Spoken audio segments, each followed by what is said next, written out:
की तस्वीरें आप जहां पर ये हंगामा हुआ। आता मी सुरू करते, तुम्ही शांत राहा, मी सुरू करते।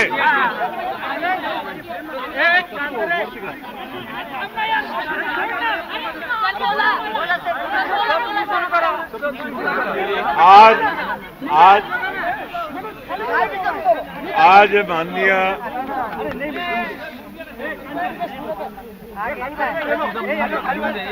आज आता मी सुरू करतोय, आता परत बोलणार नाही।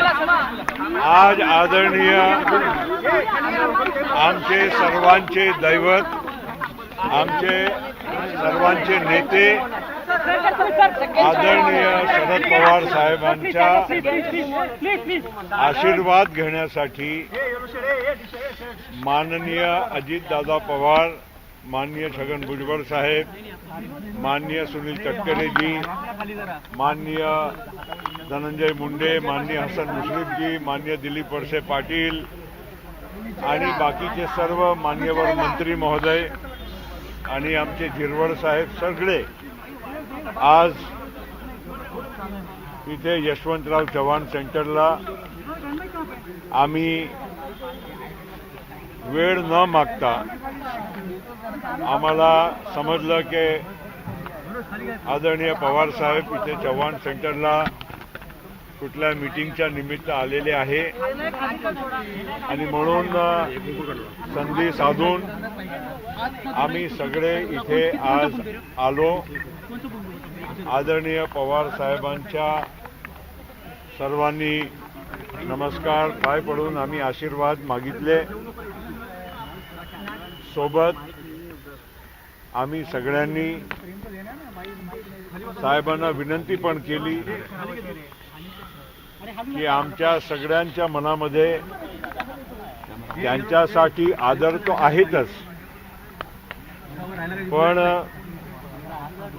पक्ष राष्ट्रवादी काँग्रेस पक्ष एक संघ कसा राहू शकतो त्याच्यासाठी पण त्यांनी योग्य विचार करावा आणि येणाऱ्या दिवसामध्ये मार्गदर्शन सुद्धा ते करावं अशी आम्ही सगळ्यांनी विनंती केली आहे।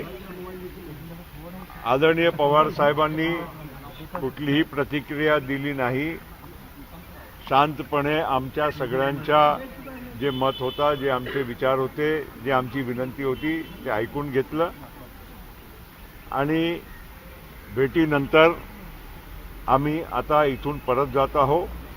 उद्यापासून राज्याच्या विधानसभेच्या अधिवेशन पण सुरू होत आहे। सर्व मंत्री अजितदादाच्या नेतृत्वामध्ये उद्यापासून आपापल्या विभागाची जबाबदारी विधानसभेमध्ये सुद्धा पार पाडतील। एक मिनट, आज हम सब लोग हमारे सबके दैवत, हमारे आदरणीय हमारे नेता शरद पवार जी साहब को मिलने यहाँ पर यशवंतराव चव्हाण सेंटर में माननीय अजितदादा पवार, माननीय छगन भुजबळ जी, माननीय दिलीप वळसे पाटिल, माननीय हसन मुश्रीफ जी, माननीय धनंजय मुंडे, माननीय सुनील तटकरे जी और सभी हमारे बाकी के भी मंत्री और हमारे उपाध्यक्ष झिरवळ साहब सभी आज यहाँ पर आदरणीय शरद पवार साहब मौजूद हैं, ऐसा हमको मालूमात मिली। तो हम श्री अजित पवार साहब के बंगले पर बैठे थे, तो जैसे ही हमें समझा कि यहाँ पर साहब बैठे हैं तो हम सब लोग यहाँ पर बिना पवार साहब को सूचित किए हुए यहाँ पहुंचे।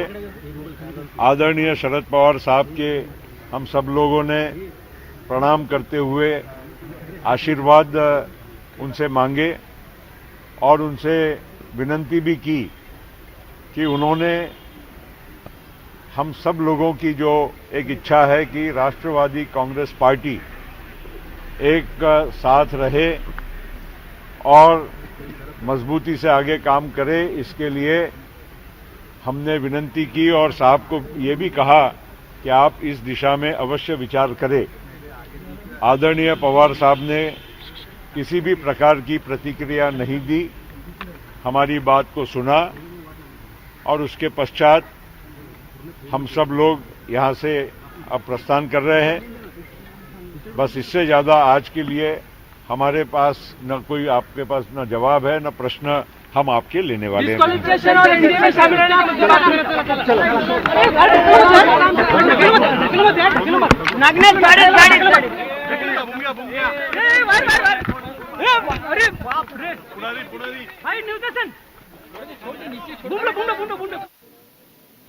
तो बड़ी खबर, शरद पवार से अजीत पवार की मुलाकात हुई है। प्रफुल्ल पटेल, धनंजय मुंडे, छगन भुजबल भी वहां पर मौजूद रहे। बड़ी खबर इस समय आपकी टीवी स्क्रीन पर।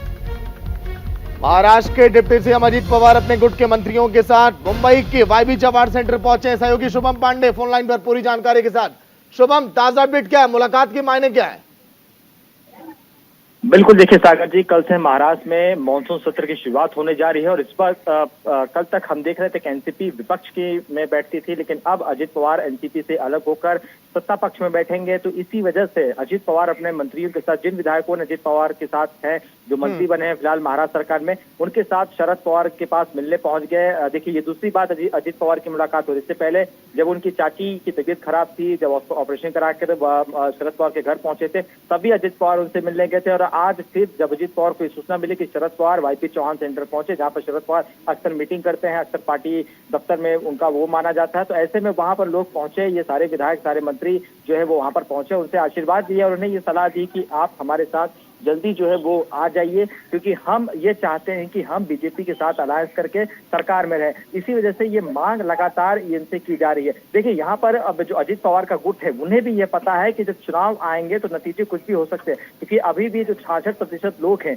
वो असली एनसीपी शरद पवार की पार्टी को ही मानते हैं। इसी वजह से ये तमाम जो विधायक, अजीत पवार भी है, वो खुद जाकर उनसे मिल रहे, उन्हें मनाने की कोशिश कर रहे हैं कि आप हमारे साथ आ जाइए, हमें आप सपोर्ट करिए ताकि हम सरकार में रहें और महाविकास आघाड़ी से अब बाहर निकलिए। ये इसके मायने यही माने जा रहे हैं। और कल से जब मानसून सत्र की शुरुआत हो रही है, तो ऐसे विधायक जिन्हें टिकट खुद शरद पवार ने दिया है, वो अब मंत्री बन चुके हैं, तो आशीर्वाद देने पहुंचे हैं कि कल से अपने मुद्दों को रखे, सरकार में रखे, कुछ बिल पास किए जाए। इन्हीं सारे विषयों को लेकर ये बातचीत की गई है। जी, लेकिन शुभम, कहीं ऐसा तो नहीं कि अंदर खाने में कुछ और खिचड़ी पक रही है? क्योंकि देखिए, रास्ते तो अलग अलग हो गए, लेकिन उसके बाद भी वित्त मंत्री बने, डिप्टी सीएम बने, लगातार मुलाकात का दौर जारी है।